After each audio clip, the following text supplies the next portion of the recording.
தற்பொழுது இது எந்த புயல் செல்லும் வேகம் இந்த இடங்களில் எல்லாம் மீனவர்கள் செல்லக்கூடாது என்பதற்காக இந்த எச்சரிக்கை கொடுக்கப்பட்டிருக்கிறது. புயல் எப்படி இன்று கரையை கடப்பதால் இது இந்த மாலை கரையை கடந்த பிறகு இப்படிதான் புயலுடைய தாக்கம் இருக்கும். இந்த புயல் எப்படி கரையை கடக்கும் பொழுது அதனுடைய தாக்கத்தின் காரணமாக ஆந்திராவின் பெரும்பாலான பகுதிகள் பெருமழை பெய்யும்.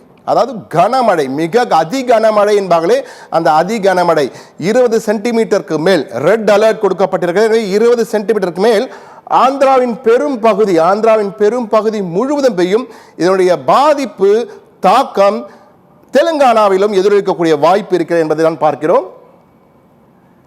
அடுத்த எப்படி செல்கிறது இந்த மோந்தா புயல் என்பதற்காக இந்த வரைகளை கொடுத்திருக்கிறோம். இந்த மோந்தா புயலின் காரணமாக அதிக இடி மின்னல் ஏற்படுகிறது. ஏன் மின்னல் ஏற்படுனால் காற்றின் காரணமாக வெப்ப காற்றும் குளிர்காற்றும் ஒன்றாக இணைவதால் ஏற்படுகின்ற இடி மின்னல் தான். இதற்கு இப்படிதான் இடிமின்னல் ஏற்படுகிறது.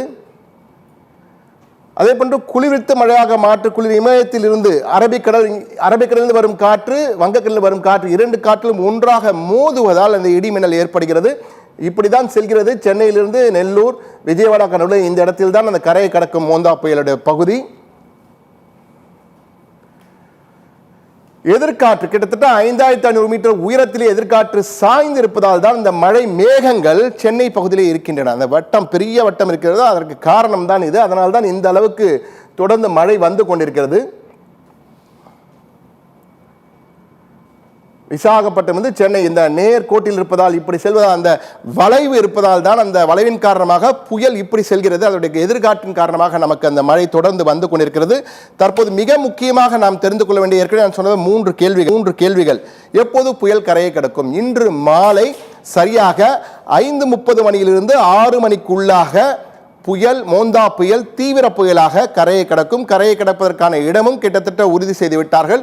மசூலிப்பட்டினத்திற்கும் கலிங்கப்பட்டினத்திற்கும் இடையே காக்கிநாடா மண்டலத்திலே இந்த புயல் கரையை கடக்க இருக்கிறது என்பதை உறுதி செய்திருக்கிறார்கள். புயல் கரையை கடக்கும் போது 110 கிலோமீட்டர் வேகத்திலே, மணிக்கு 110 கிலோமீட்டர் வேகத்திலே புயல் கரையை கடக்கும். சூறாவளி காற்று பயங்கரமாக வீசும். பயங்கரம் என்ற சொல் பயன்படுத்துதல் சரியா என்று தெரியவில்லை. ஆனால் அந்த அளவுக்கு பயப்படுத்தக்கூடிய அளவுக்கு அந்த காற்று இருக்கும். சூறாவளி காற்று மாற்று கருத்தில்லை. தற்போது புயல் எங்கே இருக்கிறது என்றால், மசூலிப்பட்டினத்திலிருந்து தெற்கு தென்கிழக்கே 150 கிலோமீட்டர், காக்கிநாடாவில் இருந்து 240 கிலோமீட்டர் தெற்கு தென்கிழக்கே இருக்கிறது. சென்னையை எல்லாம் தாண்டி சென்று விட்டது புயல் என்பதுதான் தற்போதைய நிலைமை. அதே போன்று புதுச்சேரியை சேர்ந்த ஏனாம் பகுதிக்கும் அபாய எச்சரிக்கை கொடுக்கப்பட்டிருக்கு. அங்கும் பெருமழை, மிக அதீத கனமழை பெய்யக்கூடிய வாய்ப்பு இருக்கு என கூறியிருக்கிறார்கள். அது மட்டுமின்றி சென்னையிலே எப்போது மழை நிற்கும் என்றால், இன்று மாலைக்கு பிறகு, புயல் கரையை கடந்த பிறகு இன்று இரவு 7 மணியிலிருந்து சென்னையிலே மழையின் தாக்கம் படிப்படியாக குறைந்துவிடும். நாளை மழை இருப்பதற்கான வாய்ப்புகள் மிக மிக மிக குறைவு என்பதுதான் தற்போது வானிலை ஆய்வு மையத்தின் கணிப்பாளர்கள் சொல்லியிருக்கிறார்கள்.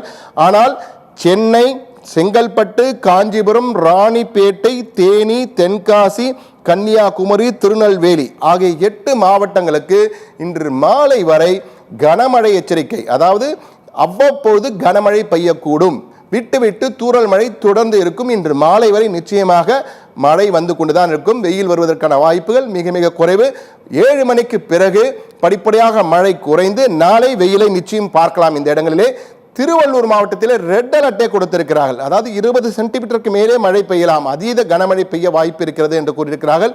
இதனால் திருவள்ளூரில் தாக்கம் நிறைய இருக்கும். ஆந்திராவில் பெய்கின்ற மழையின், சூறாவளியின் காரணமாக இங்கு அந்த தாக்கம் பெரிதாக இருக்கும் என்பதால் திருவள்ளூருக்கு அவ்வப்போது மிக கனமழை பெய்யும். இந்த 8 மாவட்டத்தில் கனமழை, இங்கு மிக கனமழை பெய்யும் என்பதால் சற்று எச்சரிக்கையாக இருக்க வேண்டும் என கூறியிருக்கிறார்கள். இன்று கூட பொன்னேரி, எண்ணூர் போன்ற இடங்கள்லாம் 10 சென்டிமீட்டருக்கு மேல் மழை பெய்திருக்கிறது. எனவே மழை தொடர்ந்து இருக்கக்கூடிய வாய்ப்பு இருக்கிறது.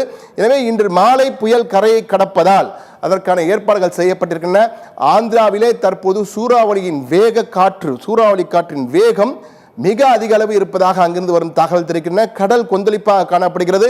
இன்று கூட நமது தொடர்ந்து புயலை தொடரும் சத்தியம் தொலைக்காட்சியில் இன்று மிக முக்கியமாக சென்னையில் உள்ள பட்டினப்பாக்கம், மெரினா போன்ற கடற்கரையில் கடல் கொந்தளிப்பு, சீற்றத்துடன் கடல் காணப்பட்ட காட்சிகளை எல்லாம் முதல் காட்சிகளாக கொடுத்திருந்தோம். தற்போது ஆந்திராவில் கரையை கடக்கும் போது அங்கு என்ன நடக்கும் என்பதெல்லாம் அடுத்தடுத்த செய்தி தொகுப்புகளில் தொடர்ந்து நாம் பார்க்க இருக்கிறோம். தற்போது புல்லட் செய்திகள் தயாராக காத்துக் கொண்டிருக்கின்றன. எனவே ஒரு சிறிய விளம்பர இடைவேளைக்கு பிறகு புல்லட் செய்திகளுடன் உங்களை சந்திக்கிறது சத்தியம் தொலைக்காட்சி. எங்கும் சென்று விடாமல் காத்திருங்கள்.